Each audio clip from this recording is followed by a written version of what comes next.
and thank you for listening to today's episode of JATCast, the official podcast of the Journal of Athletic Training. I'm your host, Luke Donovan. For this second episode of the month, I will discuss the findings of an article from the most recent issue of JAT titled Confidence and Knowledge of Athletic Trainers in Managing Patellofemoral Pain, authored by Miss Erika Zambarano and colleagues from the University of Toledo, La Trobe University, University of Melbourne, and the University of Connecticut. As a reminder, the article discussed today can be found on the JAT website, natajournals.org. And please remember that all content from JAT is open access to all readers, thanks to the funding from the National Athletic Trainers Association. First step, surveying the scene. Patellofemoral pain, or PFP, is the most common form of knee pain among 18 to 40-year-olds. Individuals with PFP often experience pain during weight-bearing tasks that require knee flexion. Common sporting movements that exacerbate symptoms include running and jumping. During activities of daily living, tasks such as squatting or walking up and down stairs typically prompt symptoms. Given the commonality of the movement that prompts symptoms, it is not surprising that people with PFP often report greater disability and have reduced health-related quality of life and physical activity when compared to individuals who do not experience knee pain. Nearly 90% of individuals with PFP report that they have been experiencing knee pain for greater than 16 years after receiving the diagnosis. Given the commonly reported long-term health outcomes, it seems that there is a disconnect between research evidence and real-world management of PFP. Currently, there are 3 consensus statements from the International Patellofemoral Research Network, a position statement from the National Athletic Trainers Association, and a clinical practice guideline from the American Physical Therapy Association, where each of these documents describe best practices for preventing, diagnosing, and managing patellofemoral pain. Despite the existence of these various statements, and further supporting the notion that a gap between evidence and practice exists, and possibly explaining the poor long-term outcomes, a study found that only 24% of physiotherapists reported that they provided evidence-based treatments to people with patellofemoral pain. Like physiotherapists, athletic trainers commonly evaluate and treat patients with PFP. However, the degree to which their management of PFP aligns with current recommendations is unknown. Identifying potential gaps between evidence and practice within the field of athletic training could help shape future professional development initiatives and education strategies specific to PFP. Therefore, the purpose of the study was to evaluate athletic trainers' confidence and knowledge of PFP diagnosis, treatment, risk factors, and prognosis. The authors completed a cross-sectional study in which an online survey was distributed to 3,000 random athletic trainers. The survey was divided into 4 sections and contained both Likert-based and open-ended questions. All Likert questions had 5 possible responses, ranging from strongly agree to strongly disagree. The sections were participant demographics, confidence in the management of PFP, knowledge related to PFP, and current treatment strategies. For the knowledge section, there were 4 subcategories, which were knowledge of diagnosis, knowledge of risk factors, knowledge of prognosis, and knowledge of treatment. Here are the results. A total of 291 individuals participated, which generated 261 completed surveys. 91% of the participants strongly agreed that their management of PFP aligned with the current evidence. However, only 59% of respondents were confident identifying PFP risk factors, and most did not accurately identify risk factors aside from quadriceps weakness. Current experience treating patients with PFP or having a history of PFP themselves improved their confidence in managing the condition, whereas years being certified did not influence any measure of confidence. Specific to knowledge of evidence-based practice treatment for PFP, over 93% of athletic trainers strongly agreed that exercise therapy can improve pain and function that combine hip and knee exercises are preferable to knee exercises alone. However, nearly 50% supported the use of passive treatments that do not align with current evidence. These passive treatments include electrical stimulation, joint mobilizations, and ultrasound. In summary, the study found that most athletic trainers were confident in their knowledge of and skills for managing patients with PFP and demonstrated evidence-based knowledge of exercise-focused treatment of PFP. However, when it came to PFP passive treatments, risk factors, and prognosis, athletic trainers' confidence and knowledge were much more varied.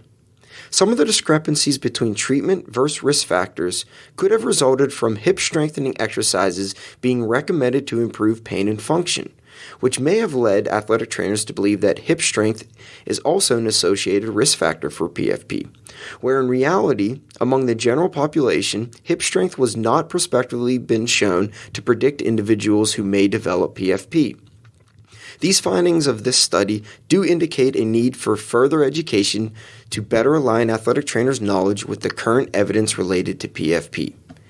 In addition to presenting the results of the study, the authors do include summaries of the current evidence specific to evaluation, treatment, risk factors, and prognosis of PFP within the figures and appendices. I'm also going to take a moment to read through the current evidence. These statements are directly from the aforementioned consensus and position statements. I do want to note that there are some areas where little studies exist, and therefore some of these statements may change as future research is completed. First section, diagnosis and evaluation. PFP expert consensus defines PFP as pain around or behind the patella, which is aggravated by activities that load the patellofemoral joint. The cornerstone of PFP diagnosis is clinical evaluation, and imaging does not improve diagnosis. The patellar grind and apprehension tests have limited diagnosis accuracy for PFP. Knee crepitus, tenderness, or patellar facet palpation and small effusion are not essential for the PFP diagnosis. Knee crepitus does not seem to be related to self-reported pain or function or with other objective function measures. Next section, treatment and management. Repetitive out-of-plane motions from the hip and knee lead to increased stress on the patellofemoral joint. Exercise therapy is related to greater pain reduction in the short term and at the 12-month than placebo or control interventions. Exercise therapy is related to greater improvements in function at 12 months than placebo or control. Combined programs are related to greater improvements in function in the long term compared to knee exercise programs alone. Combined hip and knee exercises are recommended to decrease pain compared to knee exercises alone. A combined approach allows the practitioner to address a number of contributing factors, but it is important to individualize the treatments. Exercises for power are not contraindicated, as all deficits should be addressed. Knee arthroscopy is no better than conservative treatment. Auditory and visual feedback improves movement patterns, pain, and function. Adolescents with PFP report large improvements in knee pain and function following activity modification and load management. There is no current evidence that electrophysical agents have any benefit beyond that of exercise therapy alone. There is individual variability to the benefit of foot orthoses. It is important to identify those likely to benefit using specific clinical features. Patellar taping may provide immediate pain reduction, making it useful to combine with exercise therapy. Taping should be individualized to the patient. Limited evidence indicates ultrasound is not effective, and many experts agree that ultrasound should not be used in the treatment of PFP. Joint mobilizations provide no additional benefit to exercise therapy for PFP. Multiple position and consensus statements for the management of PFP are available open access. Evidence-based educational leaflets are also available on educational websites and are open access as well. Patient education should include load management, weight management, understanding the value of treatment, and fear avoidance. Here is the risk factor section. Decreased flexibility of the hamstrings and gastrocnemius muscles has been suggested in PFP cohorts, but has not been evaluated as a risk factor. Increased dynamic knee valgus during a jumping task is not a risk factor. Increased hip adduction and knee internal rotation in females and knee flexion and hip external rotation in males increases PFP risk. Foot pronation is reported in PFP but is not a risk factor for PFP. BMI is not a risk factor for PFP.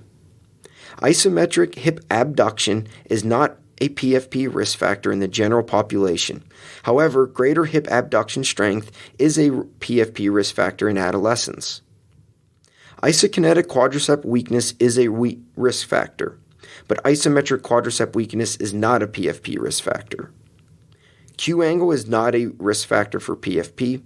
Age is not a risk factor for PFP. Sex is not a risk factor, but greater proportions of women have been found in PFP cohort studies. And finally, the prognosis section. Worse subjective function at baseline is related to worse long-term outcomes. Longer duration of symptoms predicts worse pain 5 to 8 years after treatment. Greater than 50% of patients with PFP report notable symptoms 5 to 8 years after treatment. PFP in adolescents and adults is not self-limiting, as patients report persistent pain years after diagnosis. Individuals with PFP take fewer steps per day and participate in less moderate to high activity compared with healthy individuals. Patients with PFP experience loss of self-identity, pain-related confusion and fear avoidance beliefs, and inappropriate coping strategies.